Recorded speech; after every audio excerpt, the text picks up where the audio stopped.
குறிப்பா இவர்களுக்கு இந்த 8ஆம் இடம் சொல்லக்கூடிய அஷ்டமஸ்தானத்தில் கூட்டமாக கிரகங்கள் அமரப்போகிறது. இப்போ இந்த 8ஆம் இடம் அப்படிங்கிறது மறைக்கப்பட்ட இடம். இப்போ இங்க 8ஆம் இடத்தில் மறைக்கப்பட்ட விஷயம் அப்படின்னா என்ன அர்த்தம்னா, பழைய விஷயம் பிரதர், இதெல்லாம் எடுபடாது, இந்த கான்செப்ட் இந்த ப்ராடக்ட் எல்லாம் புராணே வாலே, ரொம்ப ரொம்ப பழசு, ஆன்டிக்கு அப்படின்னு நீங்கள் எதையெல்லாம் நினைத்தீர்களோ அதையெல்லாம் எடுத்து தூசி தட்டி ஒரு புதிய முலாம் போட்டு இன்னைக்கு அந்த பொருளுக்கு தான் பிரதர் டிமாண்டு. இப்ப இந்த கூட்டணிக்கு குருவோடைய பார்வை அப்படிங்கிறது 6ஆம் அதிபதியின் பார்வை 8ஆம் வீட்டில் விழுகிறது. அப்ப 2 நிலைகள்ல பார்த்தோம்னா 6-8 தொடர்பு. இப்ப இந்த இடத்துல ராசியாதிபதியும் பயணிக்கக்கூடிய காலகட்டங்களில் கண்டிப்பா இவர்களுக்கு ஒரு டேர்னிங் பாயிண்ட், ஒரு ஜாக்பாட் அப்படிங்கிறது ஏற்படும். பிப்ரவரி மாதம் இந்த கிரகங்கள் மூலமாக திடீர் யோகமாக இவர்களுக்கு வரும். இதுக்கு ரெஃபரன்ஸ் பார்த்தோம்னா அவங்க ஃபேமிலி மெம்பர்ஸ் மூலமாக, பிரதர்ஸ் மூலமாக, சிஸ்டர்ஸ் மூலமாக, வயதில் மூத்த நபர்களாக இருந்தால் குழந்தைகள் மூலமாகவும் இவர்களுக்கு வரும். வெறித்தனமாக அந்த செயலை முடித்து அதன் மூலம் பாக்கியம், தொழில், ஜீவனம், லாபம், பயணம், ஆதாயம், பூர்வீகம் சம்பந்த அனைத்து விஷயத்திலும் ஒரு தெளிவு, ஒரு திருப்தி அப்படிங்கிறது கண்டிப்பாக கடகராசிக்காரர்களுக்கு வரும் அப்படின்னு சொல்வதுதான் நிதர்சனமான உண்மை.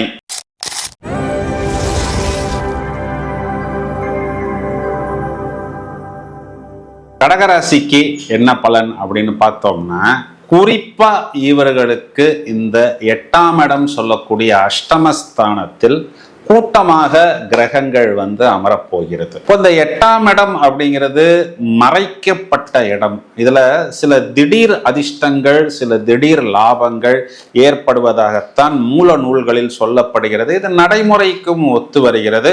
குறிப்பா இது எப்போ ஒத்து வருகிறது அப்படின்னா, இந்த 6-8 தொடர்பு வரும் பொழுது இது ஏற்படுகிறது. இப்போ இங்க 8ஆம் இடத்தில் மறைக்கப்பட்ட விஷயம் அப்படின்னா என்ன அர்த்தம்னா, பழைய விஷயம் பிரதர், இதெல்லாம் எடுபடாது, இந்த கான்செப்ட் இந்த ப்ராடக்ட் எல்லாம் புராணே வாலே, ரொம்ப ரொம்ப பழசு, ஆன்டிக்கு அப்படின்னு நீங்கள் எதையெல்லாம் நினைத்தீர்களோ அதையெல்லாம் எடுத்து தூசி தட்டி ஒரு புதிய முலாம் போட்டு இன்னைக்கு அந்த பொருளுக்கு தான் பிரதர் டிமாண்டு, அதனை வாங்கி கொள்வதற்கு, அந்த கான்செப்டை எடுத்துக்கொள்வதற்கு.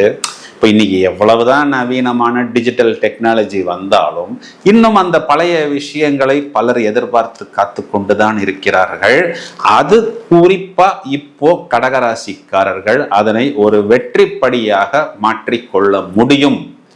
ஏன் அப்படின்னு பார்த்தோம்னா, இந்த 8ஆம் இடத்தில் இருக்கக்கூடிய கிரக கூட்டணியானது முதல்ல செவ்வாயோடைய நட்சத்திரம். இந்த செவ்வாய்ங்கிறது யாரு?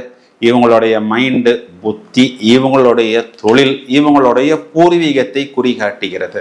பிறகு ராகுவுடைய நட்சத்திரம். அப்போ அந்த ராகுங்கிறது இன்னைக்கு டிஜிட்டல் டெக்னாலஜி. பிறகு குருவுடைய நட்சத்திரம். அந்த குருங்கிறது இங்க பாக்யாதிபதியாகவும் இவர்களுக்கு 6ஆம் வீட்டுக்கு அதிபதியாகவும் இப்ப இந்த கூட்டணிக்கு குருவுடைய பார்வை அப்படிங்கிறது 6ஆம் அதிபதியின் பார்வை 8ஆம் வீட்டில் விழுகிறது. அப்ப 2 நிலைகள்ல பார்த்தோம்னா 6-8 தொடர்பு.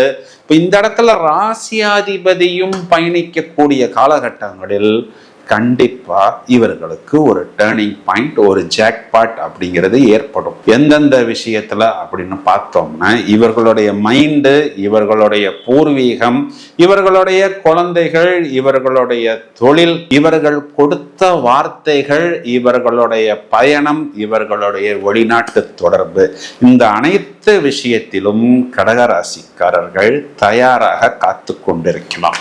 இப்போ இது நாள் வரைக்கும் நிறைய நஷ்டத்தையும், கஷ்டத்தையும், தோல்வியையும், வெளியில சொல்லிக்கொள்ள முடியாத அவமானங்களையும் சந்திச்சு வந்த கடகராசிக்காரர்கள் எல்லாருமே ஒரு ட்ரிகருக்காகத்தான் காத்து கொண்டிருக்கிறார்கள். ஏன் அப்படின்னா, கடுமையான உடல் உழைப்பை வெளிப்படுத்துவதற்கு கடகராசிக்காரர்கள் தயார். அதற்குண்டான வாடிக்கையாளரோ, அதற்குண்டான கஸ்டமரோ, அதற்குண்டான கிளையண்டோ, அதற்குண்டான ஆப்பர்ச்சுனிட்டியோ பிப்ரவரி மாதம் இந்த கிரகங்கள் மூலமாக திடீர் யோகமாக இவர்களுக்கு வரும். இதுக்கு ரெஃபரன்ஸ் பார்த்தோம்னா அவங்க ஃபேமிலி மெம்பர்ஸ் மூலமாக, பிரதர்ஸ் மூலமாக, சிஸ்டர்ஸ் மூலமாக, வயதில் மூத்த நபர்களாக இருந்தால் குழந்தைகள் மூலமாகவும் இவர்களுக்கு வரும். குறிப்பா அரசாங்கத்தின் மூலம் கிடைக்க வேண்டிய ஆதாயம், ஒரு இடத்தை வித்து அதன் மூலம் நமக்கு கிடைக்க வேண்டிய ஆதாயம், நமக்கு மேலும் மேலும் கிடைக்க வேண்டிய லாபம். ஏன்னா இங்கு லாபாதிபதியும் ஜீவனாதிபதியும் சேரப்போகிறது. இது எல்லாமே நான் ஏற்கனவே சொன்னது போல் திடீர் யோகத்தை கண்டிப்பாக கடகராசிக்காரர்களுக்கு ஏற்படுத்தும்.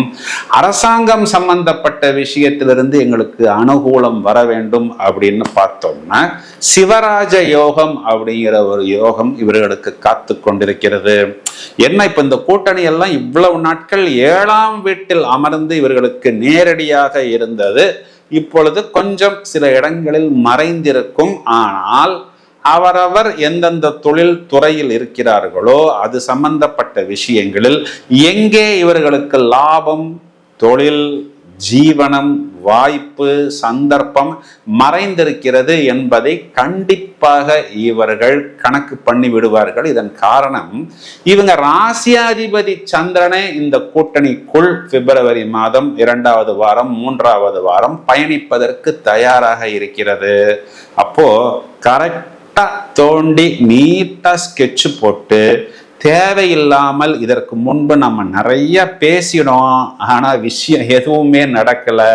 இப்போ நம்ம பேச மாட்டோம் பிரதர், நம்மளுடைய வெற்றி தான் நம்மை பற்றி பேசும் என்பதில் தெளிவாகவும் தீர்க்கமாகவும் செயலில் இறங்கிவிட்டு வெறித்தனமாக அந்த செயலை முடித்து அதன் மூலம் பாக்கியம், தொழில், ஜீவனம், லாபம், பயணம், ஆதாயம், பூர்வீகம் சம்பந்த அனைத்து விஷயத்திலும் ஒரு தெளிவு, ஒரு திருப்தி அப்படிங்கிறது கண்டிப்பாக கடகராசிக்காரர்களுக்கு வரும் அப்படின்னு சொல்வதுதான் நிதர்சனமான உண்மை. கடகராசி சகோதரிகளை எடுத்துக்கிட்டோம் அப்படின்னா கணவனை குறிகாட்டக்கூடிய செவ்வாய்க்கு குருவின் பார்வை, குரு மங்கள யோகம், மறைவு ஸ்தானமா இருந்தாலும் மறைந்திருந்து பார்க்கும் மர்மம் என்ன அப்படின்னு ஒரு பாட்டுல சொல்றாங்க பாருங்க. அதை போல்தான் இது மர்மம் தான், ஆனால் இதில் நெகட்டிவ் அப்படின்னு சொல்வதற்கு எதுவுமே இல்லை. இங்க 7ஆம் அதிபதி பாக்கியத்தில் அப்படின்னா என்ன பிரதர் அர்த்தம் அப்படின்னா கணவனால் பாக்கியம். சார் இதெல்லாம் நடக்குமா அப்படின்னா கிரக நிலைகள் அவ்வாறு தான் இருக்கிறது.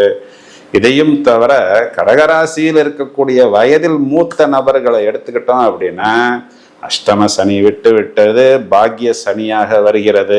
இவங்களுக்கு பாக்கியாதிபதி 8ஆம் வீட்டை பார்க்கிறது. அப்போ இவங்க தேடக்கூடிய ஒரு தீர்வு, ஒரு சொல்யூஷன் எங்கேயோ ஒரு இடத்தில் ஒளிந்திருக்கிறது. அதை கண்டிப்பாக அவர்கள் கண்டுபிடித்து விடுவார்கள். ஒரு செகண்ட் வீக், தேர்ட் வீக்ல அந்த விஷயத்தை கண்டுபிடித்து விட்டு எதனை இவர்கள் எக்ஸிக்யூட் செய்யணும்னு நினைக்கிறார்களோ அந்த விஷயத்தை அவர்கள் கண்டிப்பாக செய்து விடுவார்கள். வயதில் குறைந்த நபர்கள், கடகராசி குழந்தைகளை நம்ம எடுத்துக்கிட்டோம் அப்படின்னா கல்வியில் அவர்கள் தெளிவடைந்து விடுவார்கள். ஏன்னா வாக்குஸ்தானத்தில் கேது. அப்ப நானும் படித்தேன், நானும் போனேன் அப்படிங்கிற மாதிரி இல்லாமல் அதற்குண்டான அனைத்து ஞானங்களையும் அவர்கள் பெற்று விடுவார்கள். மேலும் ஒரு அனுபவ கல்வி, ஒரு பிராக்டிக்கல் கல்வி அப்படின்பது போல் அவர்களுடைய தொழில் சம்பந்தப்பட்ட விஷயத்தில் குறிப்பா என்னன்னா அவர்களுக்கு அந்த குருவுடைய ஒரு பிளெஸ்ஸிங்ஸ், அந்த குருவுடைய கிரேஸ் அப்படிங்கிறது அவர்களுக்கு கிடைக்கும். அதன் மூலம் எந்த இலக்கை அவர்கள் அடையணும்னு நினைக்கிறார்களோ அதை அவர்கள் அந்த செகண்ட் ஹாஃபில் கண்டிப்பாக அடைந்து விடுவார்கள்.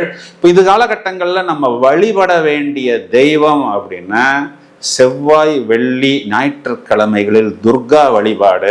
வாய்ப்பு கிடைக்கும் பொழுது செவ்வாய்க்கிழமை இல்லைன்னா கிருத்திகை நட்சத்திரம், விசாக நட்சத்திரம் வரக்கூடிய நாட்கள்ல குறிப்பா இந்த முருகன் வழிபாடு இவர்களை மேலும் மேலும் தூக்கி கொடுக்கும். இப்போ இவ்வளவு நேரம் நாம் பார்த்த பலன்களுக்கு உண்டான கிரக நிலைகளை எடுத்துக்கொள்வோம். இந்த பிப்ரவரி மாதத்துக்கு உண்டான கிரக நிலைகள்ல பார்த்தோம்னா வருடாந்திர கிரகங்களில் எந்த விதமான மாற்றமும் இல்லை. சனி பகவான் அதே மீன ராசியில் தான் இருக்கிறார்.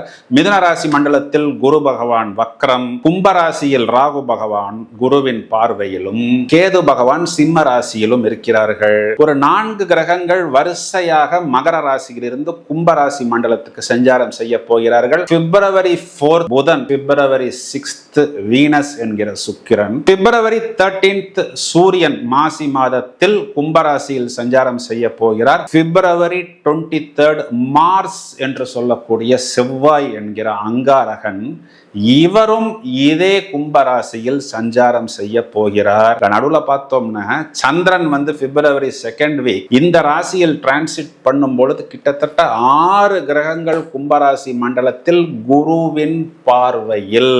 இதுல நம்ம தேடி பார்த்தோம்னா குருமங்கள யோகம், சிவராஜ யோகம், இந்த மாதிரி நிறைய யோகங்கள் வருகிறது. இப்போ நாம் சொன்ன இந்த பலன்கள் அனைத்துமே கிரகங்களின் கோச்சார அடிப்படையில் உங்களுடைய ராசிக்கும் உங்களுடைய லக்னத்துக்கும் சொல்லப்படுகிறது. இப்போ ஒரு நபர் மிதுன ராசி கடக லக்னம்னா மிதுனத்துக்குண்டான பலனையும் பார்த்து கொள்ள வேண்டும், கடகத்துக்குண்டான பலனையும் பார்த்து கொள்ள வேண்டும். இதற்கு மேல் இந்த பலன்களை துல்லியமாக கணிக்க வேண்டும் என்றால் உங்களுடைய ஜனனகால ஜாதகத்தில் இருக்கக்கூடிய துவாதச பலன்கள், தசா புத்தி, ஆட்டம் பிராணன் சூட்சுமம் வரை துல்லியமாக கணிதம் செய்யும் பொழுது அதற்குண்டான பலன்களை நாம் மேலும் விவரமாக தெரிந்து கொள்ள முடியும். அதற்கு நீங்கள் ஒரு தெளிவான ஜோதிடரை அணுகிக் கொள்ளலாம். மேலும் நிறைய பதிவுகள் தயாரித்துக் கொண்டிருக்கிறோம். இதனை உங்களது நண்பர்களுக்கும் உறவினர்களுக்கும் ஷேர் செய்யுங்கள். தொடர்ந்து இணைப்பில் இருங்கள். வாழ்த்துக்கள். Thank you friends.